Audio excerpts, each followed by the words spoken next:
Mr.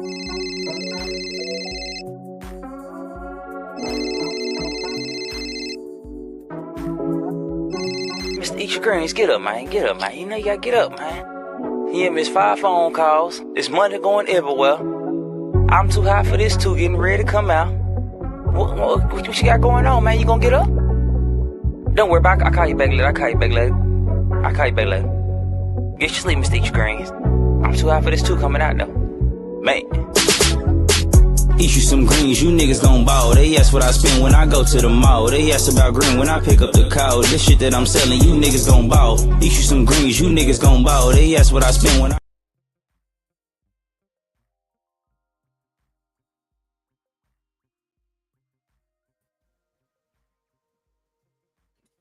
I think it kicked him out because it did that. My fault. That kicked me. Now you good, yo. Yeah. Can you hear me? Yeah, I can hear you. Yeah. Okay. Hold on 1 second. I'm sorry, guys, for technical difficulties. I got to get out of here real fast. Let me hold on 1 second.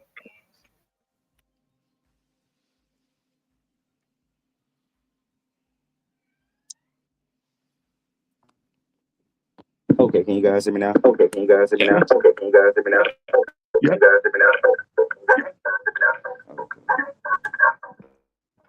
All right. Now that I shut off the laptop, we good to go. What up, guys? It is your boy Luther Zay Diamond, aka Zay the Slime, aka Mr. FTW, whatever you want to call him. But we are here today with the guy, and I got my boy Famous B with me. Shout out to our boy Famous B. But we are here today with the spotlight of my man Logan Knight himself, personally the FTW champion for you who don't know him. What up, Logan? How you doing, man? Doing good, man. How are you? Man, I can't complain, man. I'm gonna be honest with you, bro. Ever since I've been seeing you on this wrestling circuit, I started wrestling probably like 4 or 5 years ago.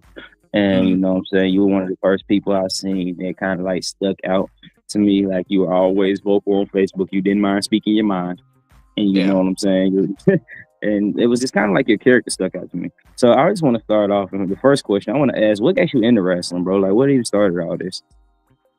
I mean, I got the typical wrestling story. Like wrestling was the first thing I ever wanted to do as a kid, but it was like one of those things growing up where it's like, oh, I want to be an astronaut. I want to be a doctor. It's like one of those things you think about where it's like, yeah, you might be able to do that one day, but it's really far-fetched. It's like dreams, you know? And I just always grew up watching it, like stayed with it and did all the trampoline backyard stuff with my friends when I was a really young teenager.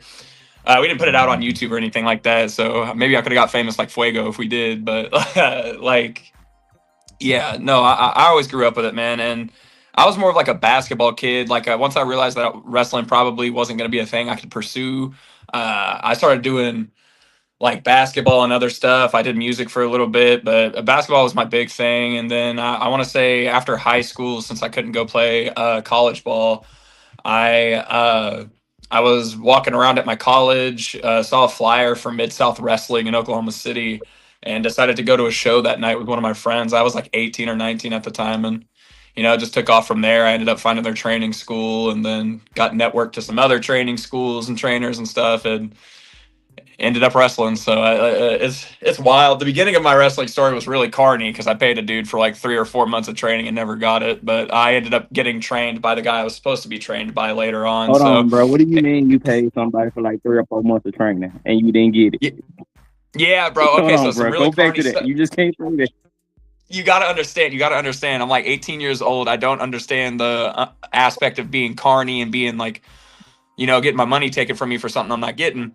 Or I just didn't know like my place too. I want to say I didn't know my place in the business, so I didn't want to like overstep and like be like, hey man, like I'm not getting actual training. But like I was paying this promoter for about 3 months, and he would tell me to show up before the shows and stuff and like pay my dues and help out. And some of the guys there would like train me before the shows and shit. And the guy that was supposed to be training me was Drake Gallows, and he was never told that he was supposed to be training me or any of that shit. And so eventually I went to him directly and told him all this information from the booker and like what was going on. And He decided to, actually start training me and stuff. Like I was paying him directly instead because he started up his own training school after the fact. And so like I got trained by the guy I was supposed to get trained by, but for the first couple of months, that was not the It all happened eventually. Yeah. Yeah. Okay. So, question, bro. You said you was more like a basketball guy. I'm more like a basketball guy too. I'm not gonna lie to you. I'm more basketball. Bro, I'm not gonna lie. Wrestling. My story kind of like yours. Mama kind of got me stuck on wrestling. It was that, but basketball was like more my reality. So, question: what was like your basketball life like? What position did you play? Who was your team? Like, who was your favorite team growing up? Who was your favorite player? I played point guard, and I was actually supposed to end up going to Wichita State. I had not like an offer letter, but one of those, hey, we're coming through to like scout you and like we like you kind of thing. And I was only a sophomore at the time. I ended up the summer after my sophomore year, I ended up fracturing my first vertebrae. And so, like, I healed up perfectly fine from that sort of thing. That's not any, like, I don't even get back pain anymore. That's not something that's affected me in my adult life at all. But, to a college basketball team, you're a 5'11", 6-foot white kid, and you just broke your back. You probably won't grow too tall past that. They were like, yeah, nah. And so at that point, I was like, okay, maybe basketball ain't it. And I started doing stuff with like music and writing. And then like I really, really dove deeply back into wrestling. Because I want to say I stopped being heavy into wrestling probably right after middle school, just because I got bullied so much for it at school. They're like, oh, you like that fake shit, and oh, you like that gay shit. They all dress up like girls. It's like, bro, I don't give a damn. Now I don't give a damn if people say that about wrestling. It's like, it's funny when people say that about wrestling to me. It's just like back in the day when you're a kid trying to grow confidence and like build identity, that's not the things you want to hear. It's like, oh, the stuff I like is stupid or fruity. And it's like, so can I ask you a question? Yeah. With you saying that, because that happened to me a lot as a kid. Did you actually stop watching wrestling for a point in time in your life, or did you keep watching it regardless? Like, fuck them, I'm gonna keep watching. I don't think I stopped watching for the period of time I stopped for because of that. I think I stopped more for the period of like, so I want to say that the period I stopped watching for was probably like 2014 to 2016. Like I still kept up on social media and stuff like that and like knew what was going down, but I was not watching the program at all. And it wasn't really so much about like getting bullied. It was like the loss of interest because I was a teenager, like interested in so many other things like girls, grades, fucking sports at school, getting a job because I was 15, 16 years old. It's like there's so many other things that were going on in my mind that I decided to put wrestling on the back burner. But in reality, now that I'm a 27-year-old adult and I have, real world shit to worry about, not just like teenager stuff, it's like I just wish I would have had the same work ethic and drive I do now as I did back then, because I probably could have worked through any adversity and actually ended up going to college for basketball, because the work ethic I have now is fucking outstanding compared to what it was when I was a teenager. I don't know. That's the biggest thing I'd probably tell myself 10 years ago is like, hey, like, get a good work ethic and like realize that you're not going to get handed anything, because, like you're responsible for your own fate. And that's kind of like what I was thinking with it. I didn't think wrestling was going to actually end up being real for me, so I started like moving past it, I guess. All right, Logan, So famous when you beat say- here. Oh, go ahead. No. It's your turn, famous B. I was gonna actually tell them you next. Yeah. All right, famous B here. Logan, how you doing, man? How's everything? I'm great, B. Good, man. So, question for you. So, where do you see wrestling today, as far as the technicality, the story writing, the matches being put together, and do you see yourself moving forward? How does it inspire you to continue to want to be a wrestler, and particularly maybe in the next 5 or 10 years, where do you see yourself working in a particular company like AEW or WWE, so to speak?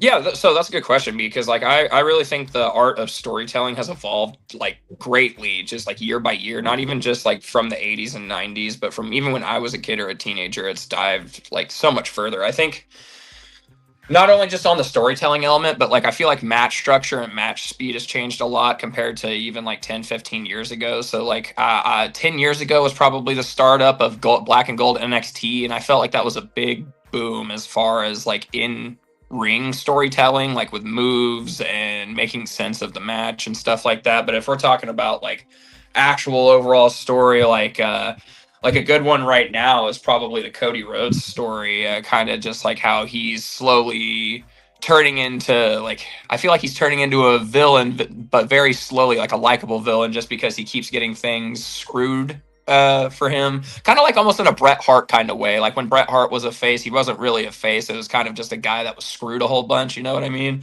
So I feel like nowadays it's like we're not relying so much on like original storytelling. We're more so using nostalgia bait, which isn't necessarily always a bad thing. I know a lot of people didn't like the end of Cody Rhodes' WrestleMania match with Roman because there were so many like surprise appearances or like TV show like pop-ups at the end, but like people got to understand this is a TV show. Like wrestling is a TV show. You're not going to get TV show wrestling when you go to an independent circuit. If you want, you know, real hard-hitting action and like stuff that isn't going to be, you know, outlandish, because that's a lot of what storytelling in WWE or AEW or just professional wrestling in general is. The storytelling is outlandish stuff.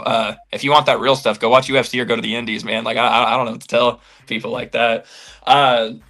Nowadays though, like I see myself going to places just that anywhere that'll take me. Like I don't want to be that guy, because I feel like, you know, people always tell wrestlers don't get political on your social media because you'll lose like fans and followers or might lose booking opportunities. And I feel like that same conversation goes for talking negatively or poorly about other like wrestling promotions. Like I don't want to say that I want to go to AEW in case WWE hears that and they're going to be like, I don't want to sign that kid because he said that. But I will say that AEW is my favorite program, and I would love to go there. But I'm not going to, you know, if NWA or New Japan or, you know, WWE was blowing up my line like, hey, we'll give you a contract, what's up? I'd be like, oh, okay, cool, yeah, let's do it.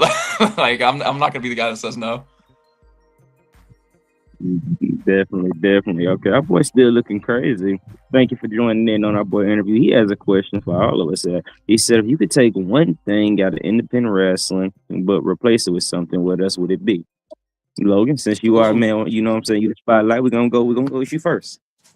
As much as I use it to my advantage, and I think it's like the biggest tool in pro wrestling, I want to take social media away.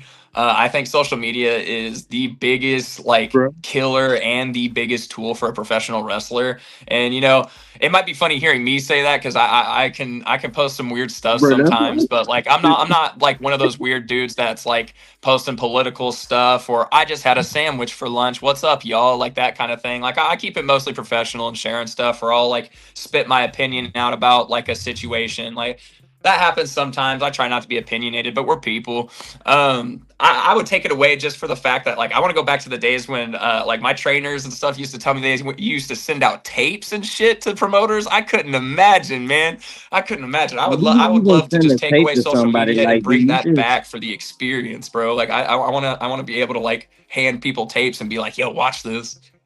So what do you do? Pack up the VCR tape and just send it off or something? Like how does that even? Yeah. So there used to be like blank tapes, or like you could erase old like movies and stuff and put your footage on there if you had those. Yeah, it's kind of like burning a CD. Like I know how to burn a CD, but I don't know how to do it with the VHS tape. Bro, I ain't gonna lie, I know how to do it with the VHS tape. You just kind of record over it, but it's the simple fact that I'm thinking like, so what they do, just kind of send off of it. Okay. Yeah. So they would find out the addresses of these bookers or like the companies themselves or where they were like wrestling, and they would send the tapes there. Yeah, that's crazy. That's crazy. Yeah. One of the promoters I work for in Wichita was telling me about how he used to have like stacks and stacks of tapes in his room from like stuff that he was trying to send out, or like stuff that his other independent wrestling buddies had given him to send out, or like he was also like trying to run a show or help run a show at the time when he was a wrestler, and like he was the tape guy. So anytime someone would send that company tape to get booked, he would have to like receive it and stuff. So it's just like, that's crazy, dude. Social media has saved our lives in a way. Yeah, it really has. Cause I don't know how much I'd be wrestling if I had to send out tapes and shit. Like I ain't gonna lie to you. I ain't gonna lie to you. For me, I guess the only thing I would take out of professional wrestling, shit. I don't really know, man, personally, because I don't, like you said, the only thing you really could take out personally is social media, in my opinion, because social media, in a way, it has saved us because that's how some people are known. You get known, you get out there, but in a way, it has pulled back a lot of things for wrestling. So Yeah. it's just like, I guess that's like the only thing I would literally say, like you said, is social media, because in a way, for all those people that used to say, "Oh, well, this shit is this or this shit is that," you can now kind of look more into it with them pulling back the curtains on shit. So Yeah. I will say, kind of like, that's why I'm like, when you made the comment of like AEW being your favorite thing, I tell people all the time, like, I love WWE, but AEW is so much funner to watch because motherfuckers trying to kill each other on AEW. Like you Yeah. need most like the people that really don't watch wrestling. I prefer you to watch an AEW match and tell me what you really think about wrestling. Then. You know what I'm saying? Like that's Yeah. kind of like my suggestion nowadays, because it's like WWE, you can kind of still see shit here and there, but I'd rather you go watch an AEW match and, you know what I'm saying, tell me what you think after that. Like you can't tell Yeah. me after watching Kenny Omega and Swerve last night, you know what I'm saying? Like some shit like Yeah. that you gonna tell the same thing. So I guess that'd be like the only I thing. immediately noticed the like up change in tempo with WWE. Like it's gonna be weird to apply it to like one specific person and like in specific, but I think WWE's match structure got a little more like loose and like high like impact indie style, kind of like how AEW does. As soon as Penta got there, I remember like Pentagon's my favorite lucha, and I think as soon as he got to WWE, I noticed it immediately. I was like, everyone's starting to work like that and work like him.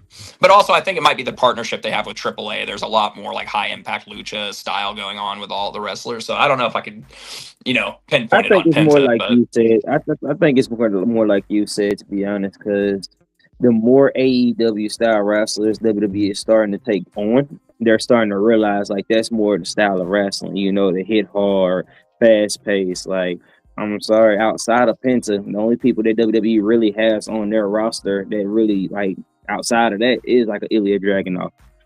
yeah, That's just oh his dude, I pace. was just about to Yeah, say Ilya, dude. yeah, like that, Oh. like that's his style of pace. So it's just like he fit in with it. That's why Trump went over to AEW. He fit so well in with it, because it's kind of like you can't really do the same. But now that you see Penta's there, you can see them starting to amp up certain things. So I definitely agree there. But you know what I'm saying? You can go ahead and answer the question. What would you change in professional wrestling?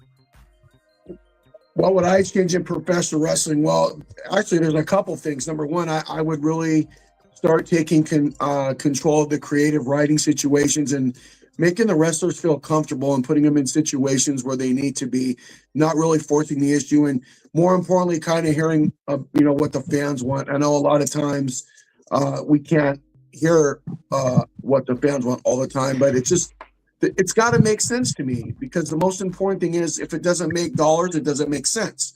So I'm the type of person that would want to do that. And I think with WWE, they're kind of lacking a little bit. I think, they're not making matches that make sense. They're not, the situations are not correct. I think they're not pushing enough wrestlers that need to be pushed. But at the same time, it's just, you got to take some control of your company. And I think that's the one thing that Tony Khan is not doing. He's not taking control of his company enough, and he's letting wrestlers dictate his business when it should be the other way around. So for me, I just want the wrestlers to be comfortable.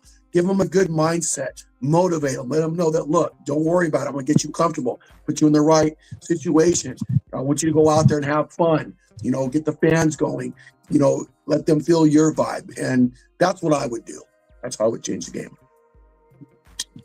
Dope. And okay, now going into the next question with Logan Knight, man. Now we're going straight to social media. Social media. Because you are one that, like you said, you're not really political, but you do speak your mind and you don't hold back. Yeah.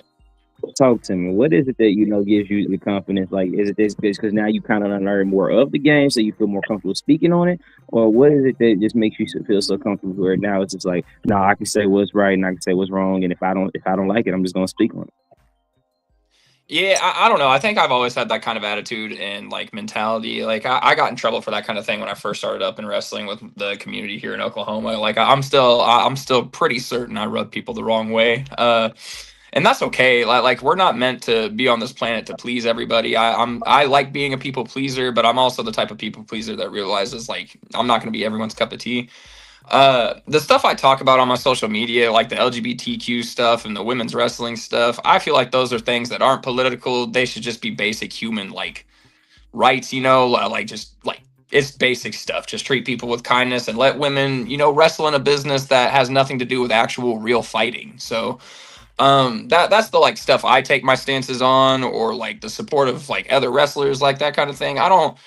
I think getting political, like supporting an actual political party or candidate, or speaking up about stuff, like I'll talk about Oklahoma's poor education system all day long, but like that's stuff that's like factual and information that's out there. I'm not taking a stance on nothing. Like if people get mad at me about stances I take, that's okay, but I don't consider that stuff political at the end of the day, and it's never like made me scared to speak my mind because no one's ever checked me. Personally. So I think that might be another problem, is like, I'm not saying I need to get like checked. I'm just saying no one has had so much of a problem with me that they felt the need to say it to my face or do something about it. So I think I'm all right. I feel that. I like it, man. Because when I say like, my boy speaking his mind again, sometimes it be intel that I really don't even know, and I'd be like, okay, that's all I need to know. My boy done said it, so we're good to go. B, you want to ask the next question? I sure do. So, getting back to the creative aspects of everything. So let's just say, for example, you had decided to go to either AEW, WWE, New Japan, or any other, maybe TNA or other wrestling promotion company. Would you want creative control, or would you want your boss to allow you to say, look, I'm okay with whatever you do as long as I'm in a great situation and it's right for me? Or are you just like the type of person, you know what, I want some creative control. I want to make some decisions that are good because I want to make sure that the fans are giving me the heat that I think I would want in an aspect. I'm actually going through that kind of situation right now with a company I already work for. So I was gone from September to January because of the birth of my daughter. So I was taking my first hiatus from wrestling, and we had some stuff planned for when I came back, and we're talking about like stuff to do after the fact, because at this wrestling promotion, I was in a tag team before I took my hiatus, but my tag partner is now on hiatus, so I'm having to come back alone.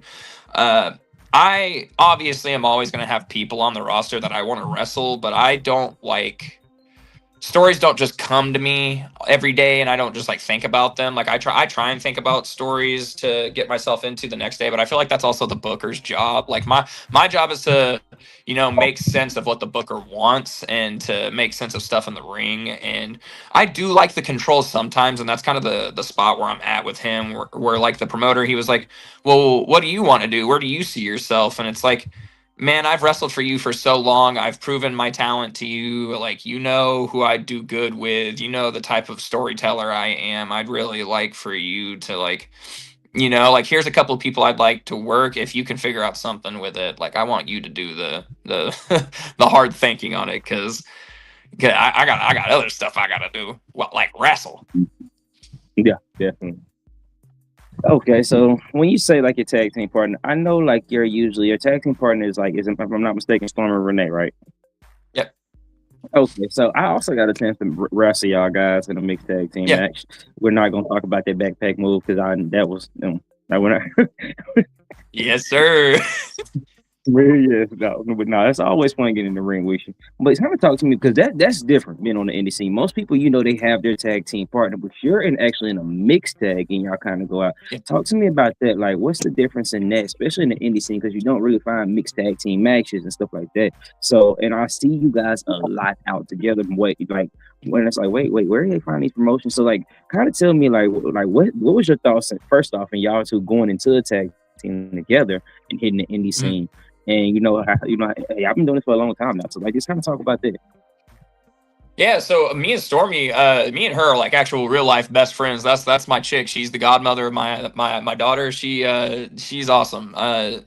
We met each other because that promoter in Wichita I was just talking about, he is her trainer, and my trainer Drake, they would work for each other quite often for their promotions, and so I would travel with Drake or she would travel with Billy.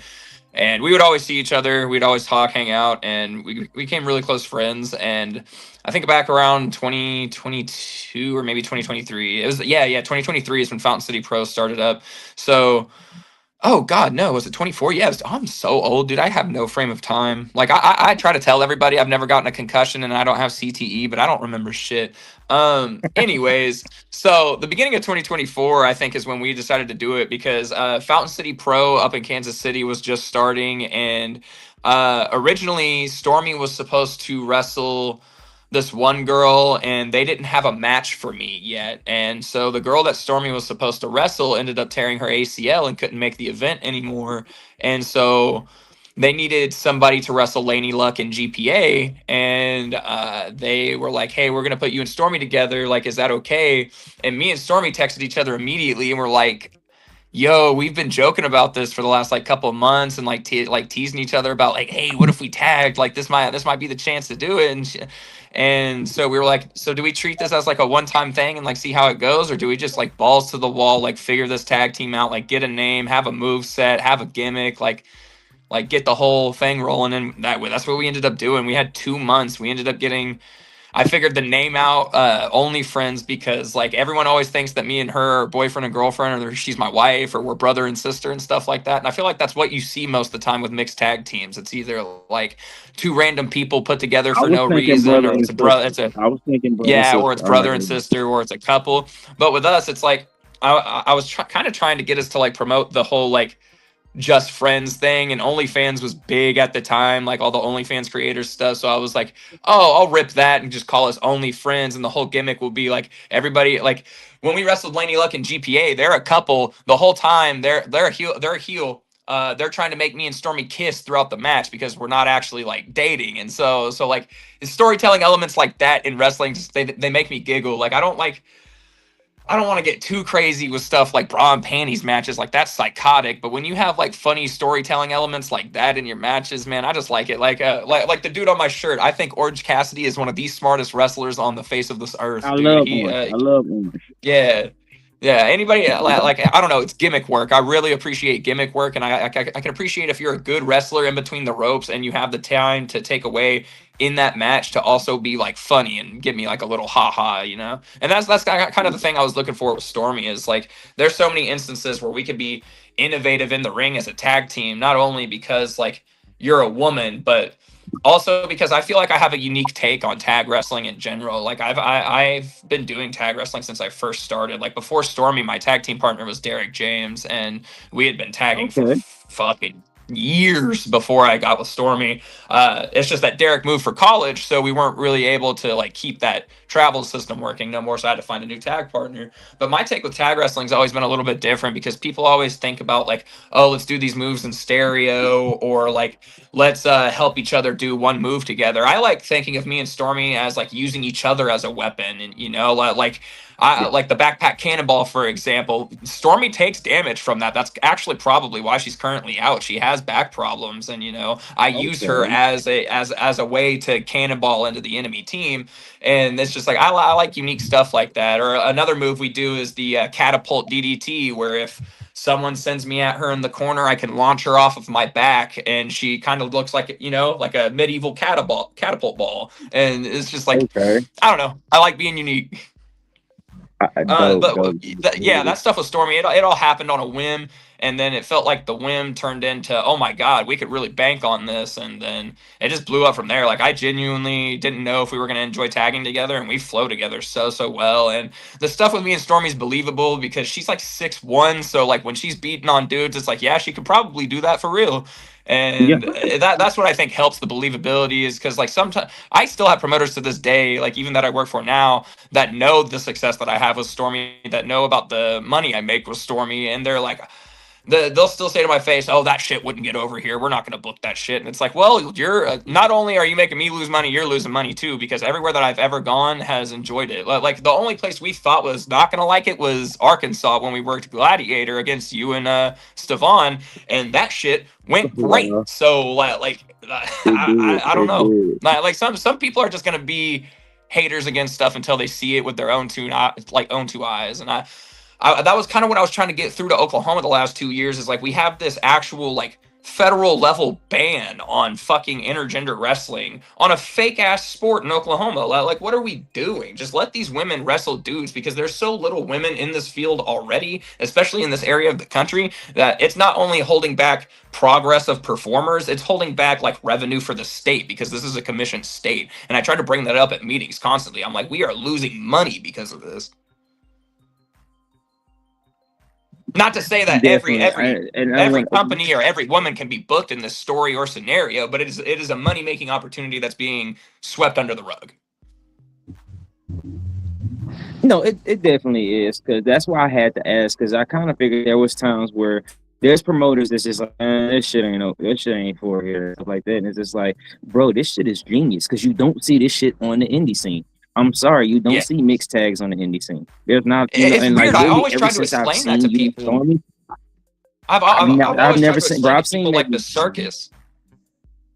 I've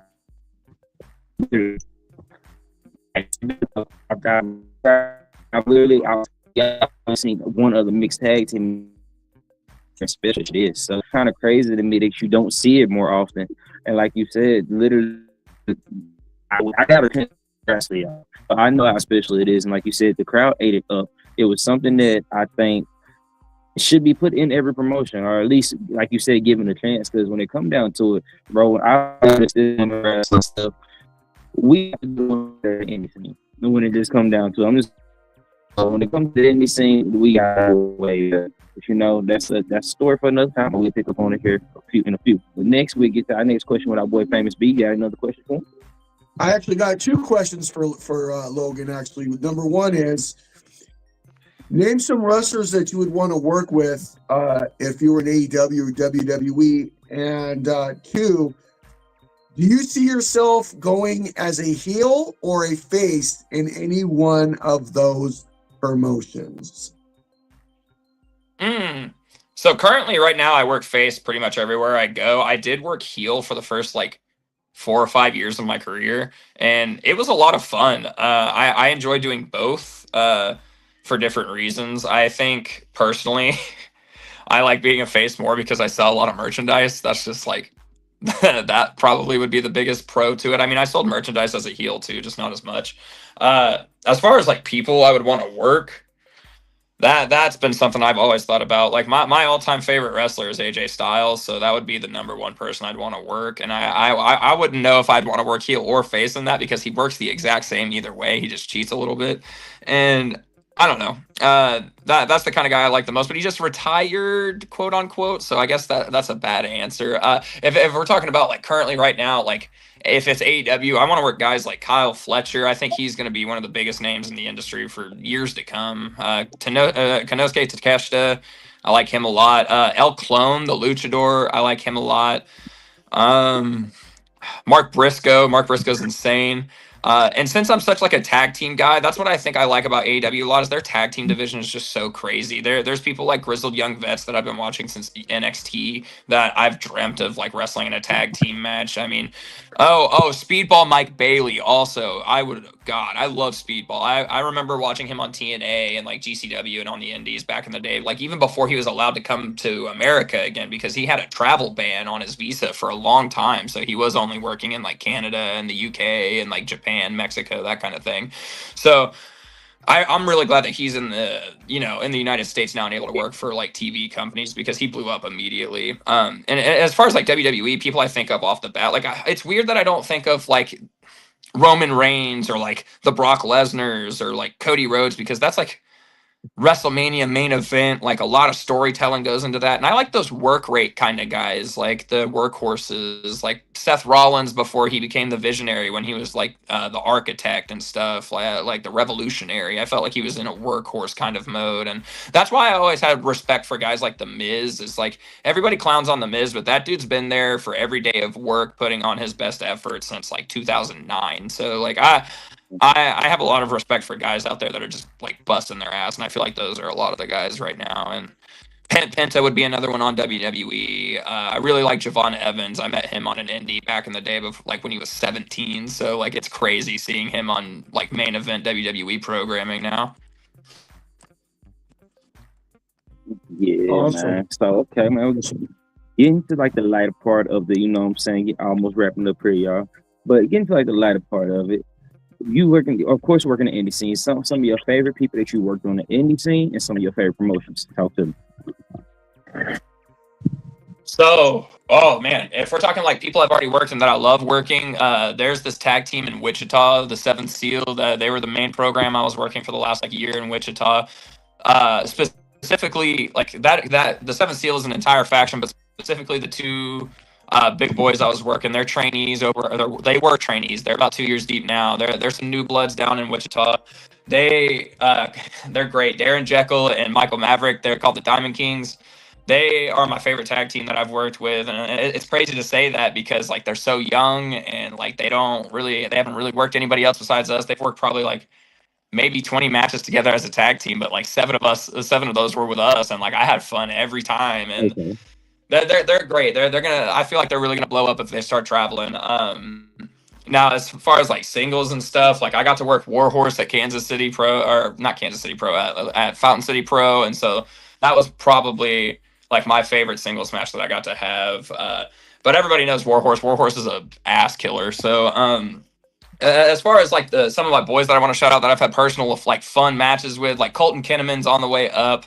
Ray Leone, who's the champion over at Heartland Championship Wrestling, he's great. They're like, this region has so many great talent. It's just like, it's all about accessibility. I feel like nobody knows about these wrestling promotions that are going on in these regions of the country. Not because like we're not advertising, but I feel like the social media like visibility is bad. Like because you got promotions like Deadlock Pro that blew up out of fucking nowhere, and they're in like what, North Carolina? Like I feel like that is such a random state to just blow up out of. And so like when I think of that, I'm like, well, why can't Kansas or Oklahoma or like Arkansas or Missouri do that same thing? And Missouri kind of does do that same thing. Like St. Louis and Kansas City got some fantastic ass wrestling, but yeah, they definitely do. Okay, so you talked about the upcoming field. You talked about this.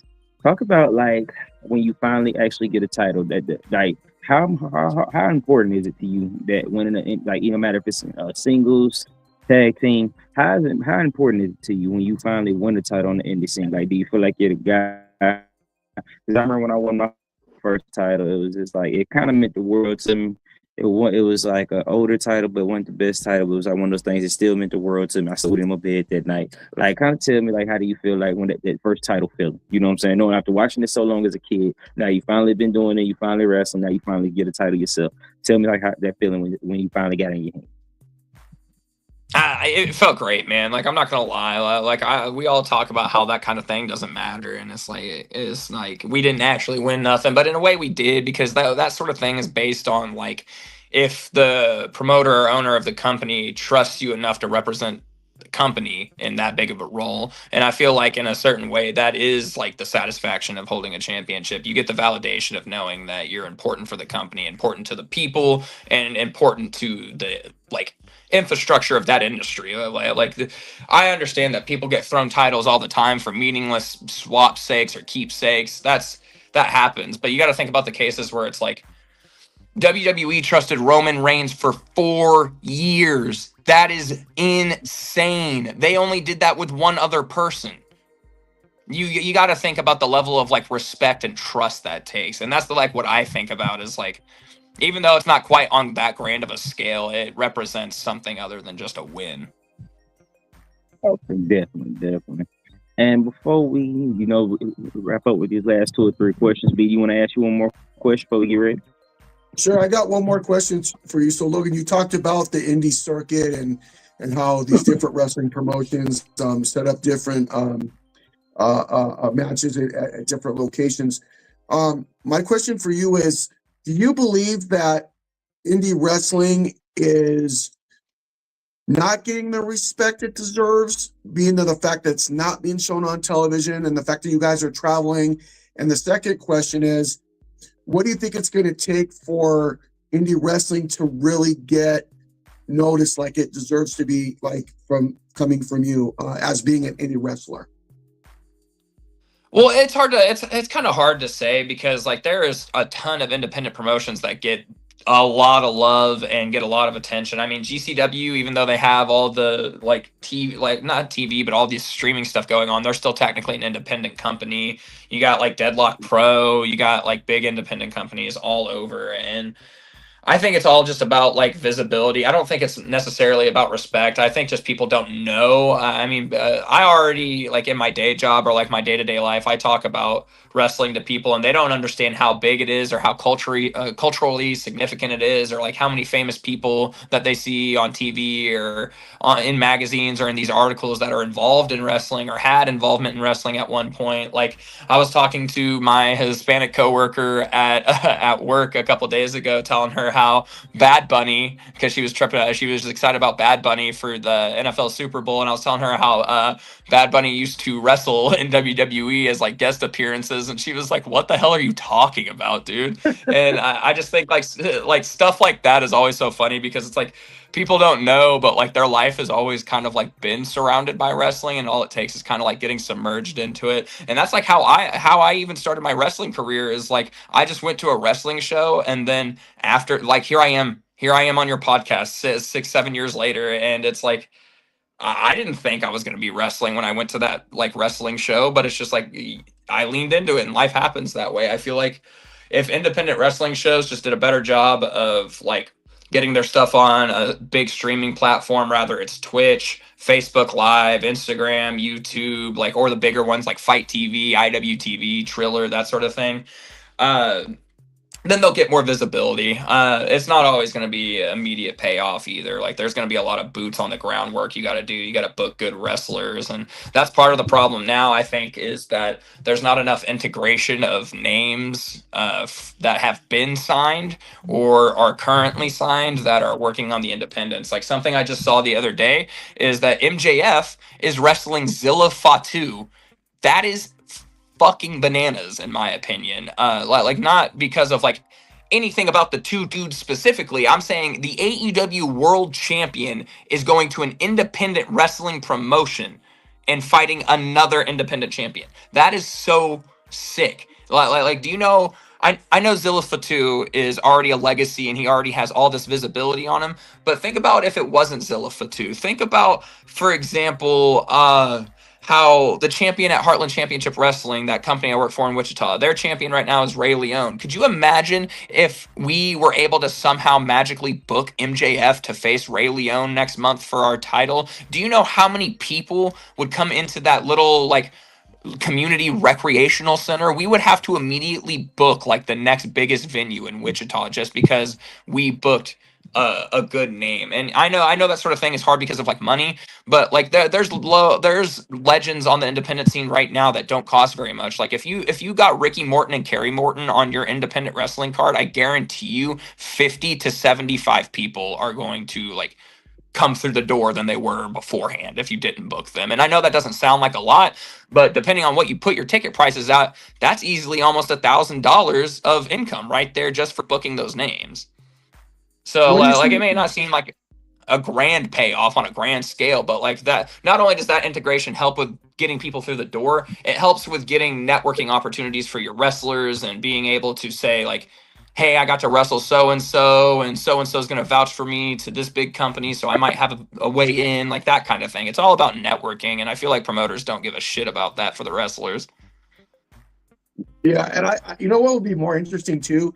That would be so cool if Kyle Fletcher actually came over there and defended his TNT championship in any kind of independent promotion, maybe yours, GCW, or anything like that.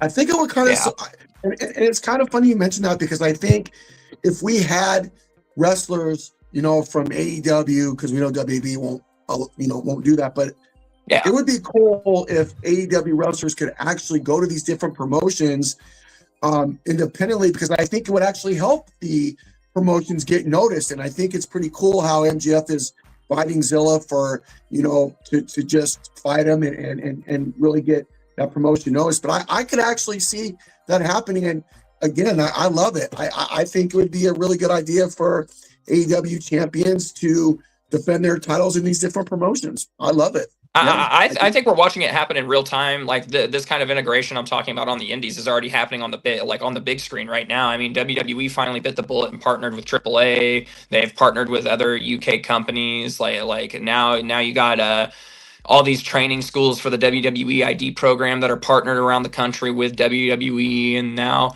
you got AEW partnered with CMLL and New Japan and all that stuff. It's like there's so many partnerships and forbidden doors being broken right now that like the independents have always been doing it, but it's like they need to kind of like respect it more even now, so because like the big leagues are doing it and they're putting on these dream matches and they're getting visibility for both companies, for the wrestlers, for the brand. And it's like I still have to have conversations with independent bookers talking about how there's no benefit to it. Like a couple of years ago when I was a heavyweight champion in a promotion in Oklahoma, I was asked, hey, if we could book somebody for you within a reasonable price, who would you want to wrestle?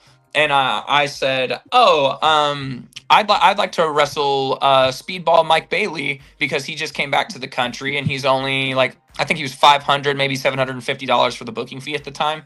The promoter, straight up to my face, told me that Mike Bailey would not draw a dime in Oklahoma City. And so that's the kind of conversations you have to have with independent bookers. Is like, you got to realize that these people are kind of like, some of these guys are just armchair fantasy booking at the end of the day. Like they run their company and they have all these wrestlers that work for them, but they're like fantasy booking and playing my GM at the end of the day. They're not really trying to like help grow anything. Yeah, definitely. I definitely understand what you're talking about there. So we're getting ready to wrap it up. About 2 more questions. You are FTW champion, man. You know the FTW podcast. You came down to Vegas. You took care of business. You know what I'm saying? Yeah, my boy. He came down to Vegas. He took care of business. He is our FTW champion. Now, like I said, man, this is your title. You can do what you want to with it. Go defend it at any promotion you want to that'll allow you to do your thing. That being said, man, kind of talk to us. What is your plans for the FTW title, man? Because it's yours. You can do your thing with it until, you know what I'm saying, I guess, until you lose it. So tell us kind of like your plans and what you got planned for the FTW title. Yeah, man, I was supposed to be defending it, and then I had that hiatus with the baby, and then I came back for 2 matches and fucked my arm up. So like I feel like I got some sort of like FTW curse going on. But as soon as I get started back doing this sort of thing, like I'm gonna also, there's this buddy of mine, Cam Dakota. He has a title for his internet show that he does, and I was thinking about different skits and challenges of sorts that we could do for the title, because as much as I want to defend it in matches, which it'll happen, I have more interesting takes. I want to see who can beat me in arm wrestling, who can beat me at tic-tac-toe. We got some other shit we're gonna figure out. Do you think you can beat me at Mario Kart? I'm putting the FTW championship on the line, brother. Okay. Well, y'all heard it here first. You better get your shit together, because when it comes down to it, you don't know what you're gonna be doing. You don't know what you're gonna be doing when it comes to the FTW title. Just know you got a chance. And with that being said, man, my boy is coming back from injury. You know what I'm saying? I want you to get better, come back soon. I will be returning in the ring next month myself. Finally, I had to take me a hiatus myself, man. Like, good God, I don't think I wrestled in like 7-8 months. So we're gonna see how this shit go. Like, fingers crossed. Yeah, we're gonna see how this shit go. Fingers crossed.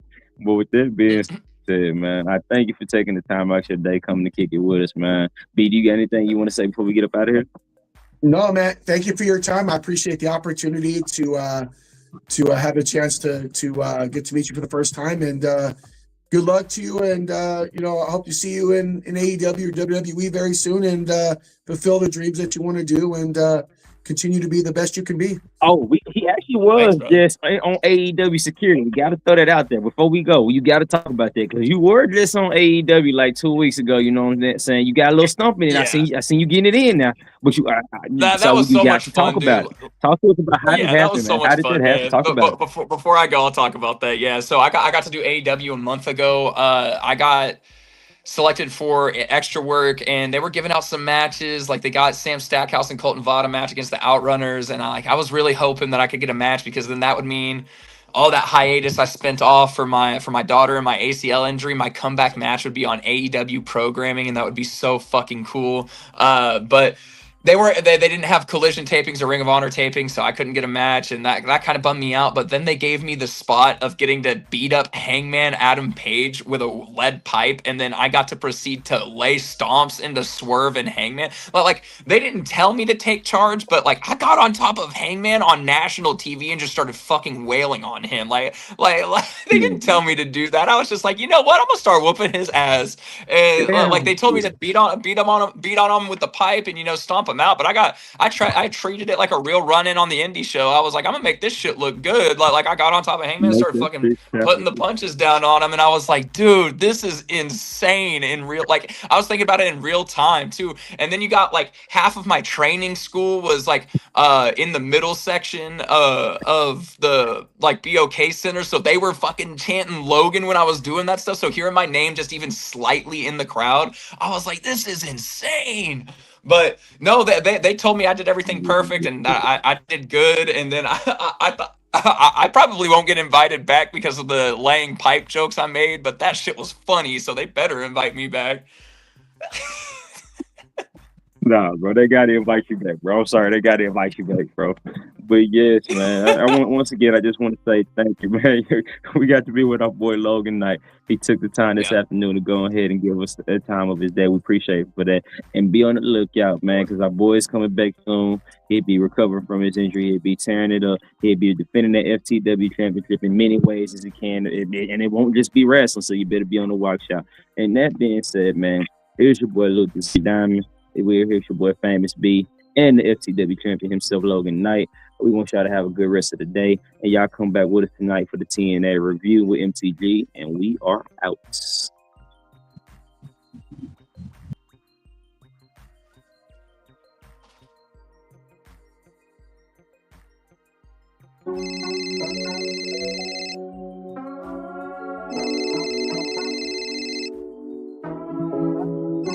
Mr. Eat your greens, get up, man. Get up, man. You know you gotta get up, man. He missed 5 phone calls. There's money going everywhere. I'm too hot for this too, getting ready to come out. What you got going on, man? You gonna get up? Don't worry about it. I'll call you back later. Get your sleep, Mr. Eat your greens. I'm too hot for this too, coming out though. Man. Eat you some greens, you niggas gon' ball. They ask what I spend when I go to the mall. They ask about green when I pick up the call. This shit that I'm selling, you niggas gon' ball. Eat you some greens, you niggas gon' ball. They ask what I spend when I